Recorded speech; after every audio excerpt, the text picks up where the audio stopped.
This week on Adventist News Network, connecting with tourists and athletes during the Olympic Games. Church leaders in the mid-Atlantic United States say they will honor requests for ordination regardless of gender. And a growing Chinese population in the South Pacific finds community through faith. These stories and more coming up.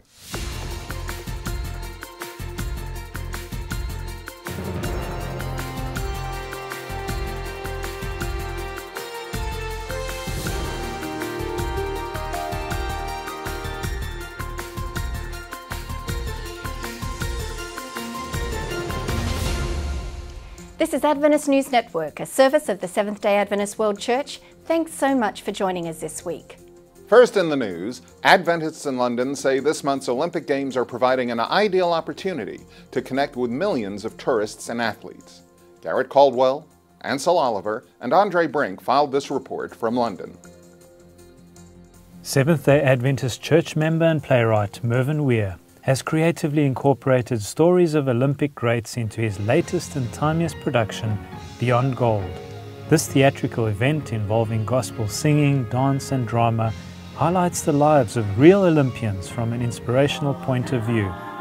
Theatres in London were filled up on the 4 performance nights by the public, from the local community and international visitors in and around London for the 2012 Summer Olympics. My passion when I read the scriptures is how can I interpret it for a secular organization, people, period, time. And that's what we're living in. And to me, the Bible itself gives the clues. And the fact that Paul lived in Corinth, where there was a similar event to the Olympic Games back in his time, he drew on that because he knew his Corinthian audience would be familiar with the imagery. Some of them would be attending the games. So when he used those metaphors of running and discipline, he knew his audience could identify with it. Well, here we are in the 21st century, and the Olympics is in our backyard. It's here in London. We know that this is the subject the whole world, but especially the British, are talking about. If we're going to connect with a modern audience, we need to be having the same conversation as they're having. So that was my vision, to talk the language of the people, but to couch it in a way that will draw them towards the gospel because of the way that we've set up the story. Weir's theatrical production answered the call by Adventist officials for members to spiritually serve in the community during the Olympics. In the town of Bedford, in the east of England, the local Adventist church also took up this challenge. The community was invited to an open day which included a breakfast, free health screenings, literature handouts, and a program in the church, followed by lunch. I am so delighted that the church is opening its doors today, this first day of Olympic competition, just to show that we can all come together as a community to celebrate the things that keeps us connected one to each other. That's what I particularly like about coming here today. One of the things I do believe is to speak to people who are working for the community. And I also like to let them know that we are also here working for the good of the community. That is what church is about. I've just been talking to the pastor about the work they've been doing here in Bedford. I'm so impressed by the work they do. And I'd just like to encourage the church to carry on doing that, both during the Olympics, whilst we celebrate those gold medals, but as we continue as going for God in our community. While some local churches are holding traditional evangelism series, many members are also going beyond their sanctuary doors to seek unique service opportunities. Some Adventists have come from as far as Australia to minister in a unique way. We don't just have lots of activities for individuals and families to do. Like we've got centre games over here where we have adults playing with kids like they haven't for years. And they let that healthy inner child out to play. And there's people here who'll have relationship problems, who'll be having financial problems, who'll be having illness problems or whatever. Struggling, and while they're here, they've forgotten it all. And it's like a little taste of heaven. It's a little holiday for their mind. And then we've got so many people here from lots of different churches connecting with people, walking around, saying hello, giving out some food, making animal balloons, being clowns, and just loving them, chatting with them. I walk around here, and if I didn't have this on and walked up to people, I could say hello and they'd just say hi and look strange. I could make a few contacts. I go around like this. I have kids just come running up. Parents come up, please take a photo, and then we sit down and talk. I have teenagers, old people. There's a guy over here in a wheelchair. I've gone up and we're best buddies. I think it's very nice. It's a free event. All the local churches have come together to put on this event for the Olympics. I think it's very nice. London, third-time host city for the Olympic Games, has over 10,000 athletes from 204 countries and nearly 9 million spectators flocking to see the Games. The South England Conference is a sponsor of More Than Gold, a Christian organization using the Games as a catalyst for ministry and outreach. Church members have distributed some 30,000 copies of Life.info magazine, also sponsored by the church here. At the Olympic Park, Adventist chaplain Richard Daly is on his way to perform his duties for the day. It's a privilege for me to represent my church, to be here as well. I'm allowed to wear our faith badge, and if people want to inquire about my faith and my beliefs, I'm at liberty to share. Obviously, as a chaplain, we can't proselyte in any way, but we are there as a general service. But if anyone wants to question and discover further truths, we're free to do that. With just over 1 week to go, church leaders say that the public spotlight is renewing the church's focus on community outreach. So, thank you for coming, and may God be with you. Thank you.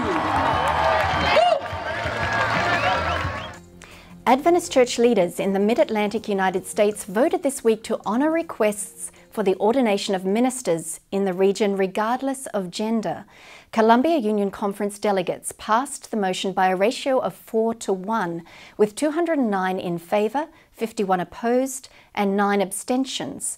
The move follows an appeal for unity from Adventist world leadership to regional administrative units of the church that have expressed the intention to take independent action toward ordaining women. The Adventist World Church does not currently ordain women to ministry, but church leaders and theologians are in the midst of a study of ordination. The project is slated for completion in 2014 and explores the biblical theology behind the Christian tradition of ordination. Adventists are connecting with a growing Chinese population in several South Pacific island nations. Until recently, cultural and language barriers made it difficult for Adventists to build relationships with Chinese immigrants in the region. But now, missionaries from mainland China have established the first Chinese Adventist church plant in Tonga. Several shop owners in the country have already accepted the Adventist faith and joined the small congregation. Adventists in the region say similar outreach projects are planned for the Solomon Islands and Vanuatu. Just 1 month after celebrating 20 years of Adventist presence in Albania, church members in the Eastern European country are increasing media outreach. A new Adventist World Radio studio near Tirana will broadcast spiritual health and family life programming to the historically atheistic country. AWR Global Resource Engineer Daryl Gungadu recently travelled to Albania to install equipment and conduct training. In the coming months, local AWR staff plan to create weekly podcasts through the radio's ministry's website and iTunes. Later, staff members hope to produce daily programming for local FM stations. Coming up, we have a preview of Adventist World. This month, the magazine explores the relationship between the doctrine of stewardship and care of Earth's resources.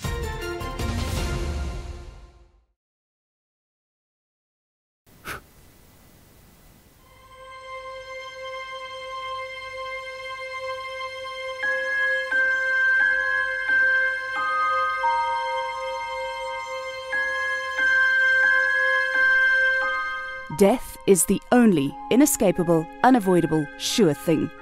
We are sentenced to die the day we're born.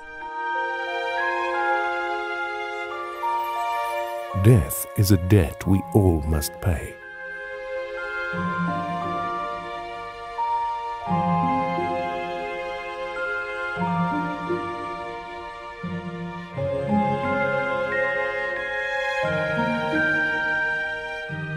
Some people are so afraid to die that they never begin to live.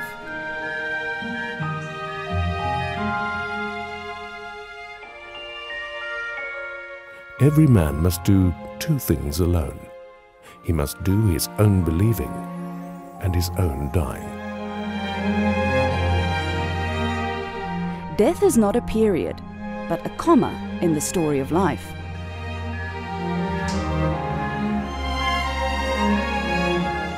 He will wipe every tear from their eyes. There will be no more death or mourning or crying or pain, for the old order of things has passed away.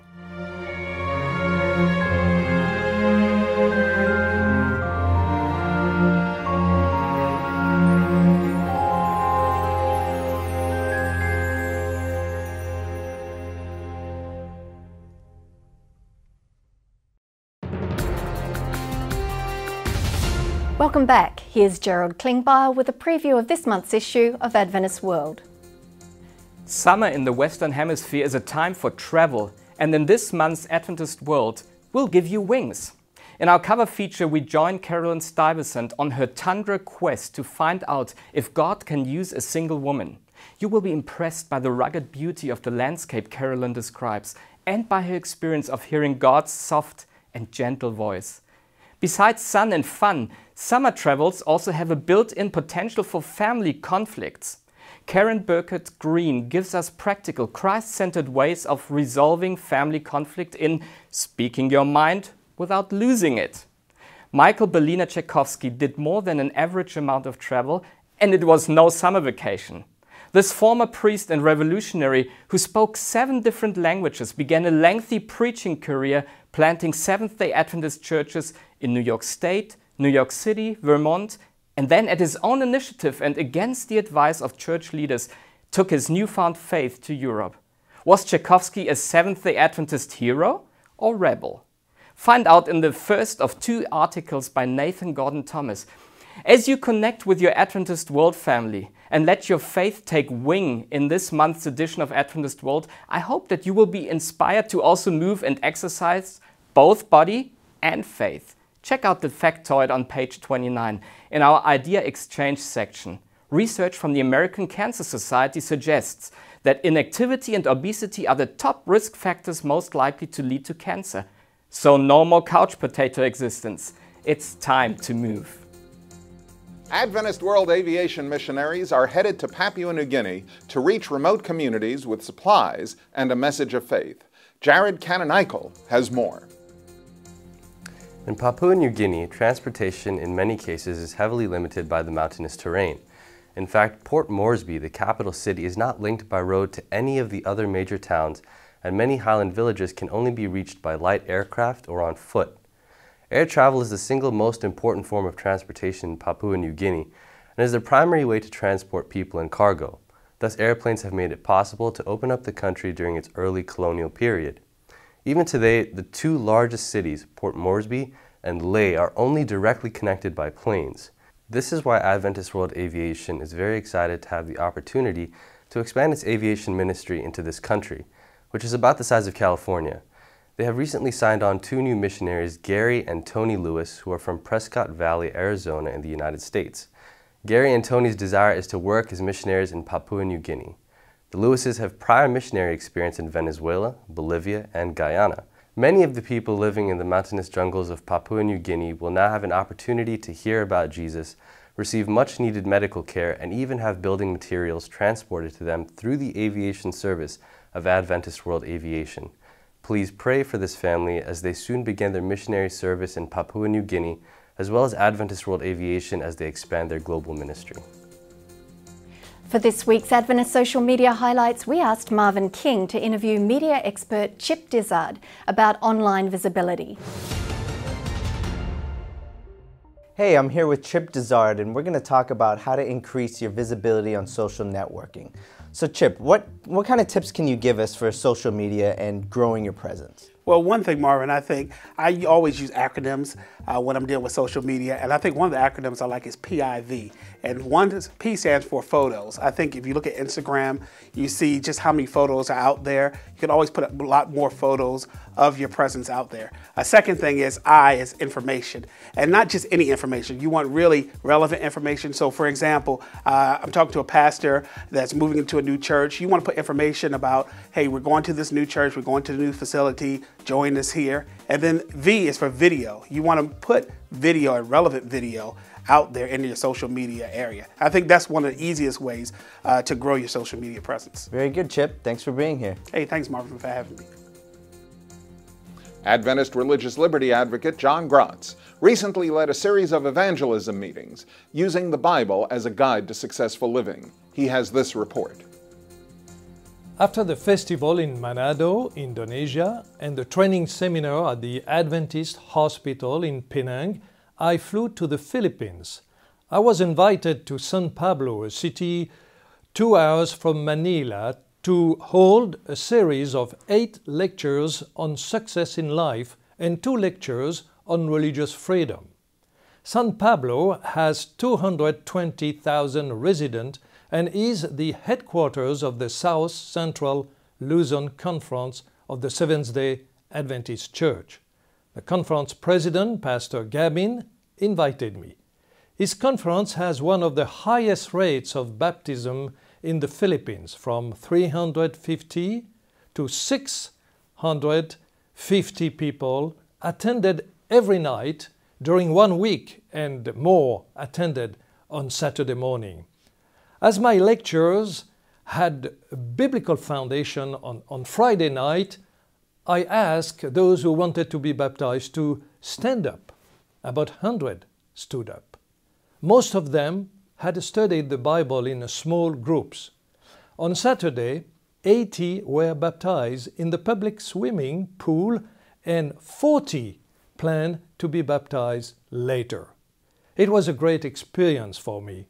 Talking about success, using the Bible as a guide, gave a different approach to evangelism. Please pray for them. Still ahead on Adventist News Network, how women's ministries is impacting the Roma community through literacy outreach. But up next, this week's Tech Corner.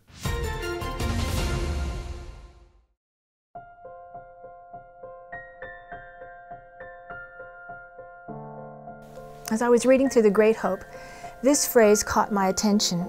Referring to God, it says, "He who is to the transgressors of his law a devouring fire is to his people a safe pavilion." Here's why this brings me hope.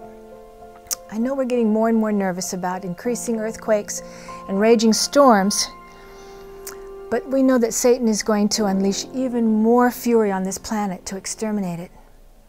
Heaven will be a safe place because we can clearly see the logical conclusion of Satan's regime of greed and hatred.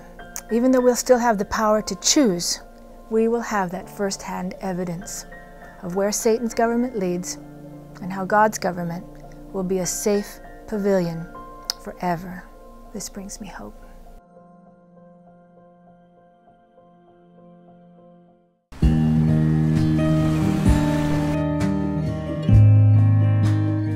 Every hour of every day, someone, somewhere, is praying for the outpouring of the Holy Spirit.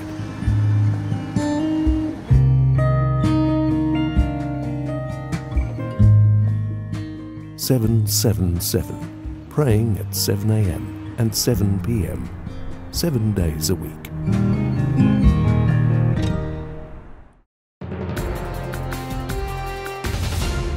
Welcome back. Every year, Adventist tech professionals meet to discuss industry best practices and shape the church's online presence. On this week's Tech Corner, Andrew King explains how you can watch their presentations. Are you interested in how the Seventh-day Adventist Church is using the internet to further our mission? Each year, a group of the church's top communication professionals meets to discuss this very strategy. The group is called GAIN, or Global Adventist Internet Network. This year we met in Hong Kong. If you were not able to be there, we're starting to make videos of the presentations available on the internet for you to view anytime you wish. The easiest way for you to view these videos as they're available is to like our Facebook page. That's at facebook.com/GAINCON, GAINCON. If you don't have a Facebook account, you can also visit our website, gain.adventist.org. Adventist Women's Ministries is impacting the Gypsy or Roma community through literacy and health outreach, family life support, and livelihood training. Heather Dawn Small explains.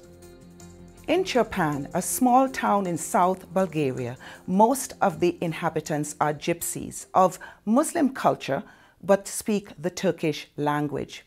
To reach out to the community, the Women's Ministries Director of the Bulgaria Union, Emilia Stoikova, works together with Pastor Georgi Kirtkitov and his wife Elena. The various projects include work with a group of approximately 30 children, only 6 of them are from Adventist families, a literacy program for young people, literacy and health training for women, including hygiene, family life, and family planning. English and Spanish classes are offered in cooperation with the Government Peace Corps. The Adventist Church provides church meeting rooms for these classes. Practical training such as making furniture and gardening, the purpose of which is to help participants choose a future profession. Social activities such as knitting and other craft classes. Evangelization with music programs in the streets. Music classes for gypsy children with a music teacher teaching them piano and recorder, guitar, and so many other instruments. And then birthday invitations from the children in the church to children in the community. You see, celebrations with family and friends are an important part of the Muslim culture. This is just some of the ways that our sisters are touching hearts and telling the world about Jesus. For more information, go to www.adventistwomensministries.org. When we come back after the break, the news you reported this week.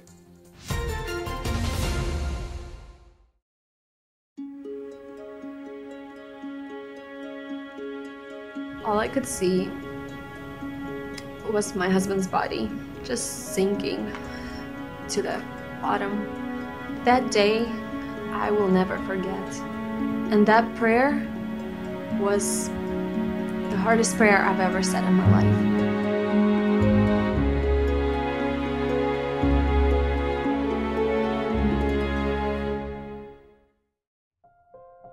Around the world, we have more than 19,000 student literature evangelists that are participating in literature evangelism program every year. And if they do the same thing, leaving the book Great Controversy in every home, this is a wonderful witness for our mission and for the church.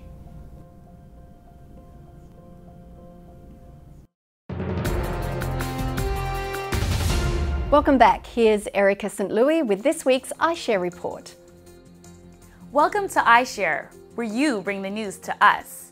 This week, we hear from a teacher in Allgood, Tennessee, who is turning a tragic loss into a ministry of healing.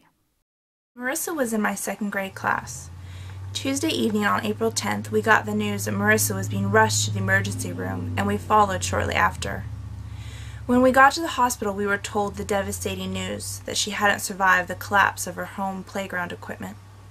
We all suffered as we grieved, but there were prayers and support that reached out to help us. As I was trying to think of what we could do to help the students, I felt so helpless. Nothing would ever replace Marissa, but grief needs love and an outlet. Grief needs to hold on to others. As I was trying to think of ways to love and support my students, I thought of when I was attending university my freshman year.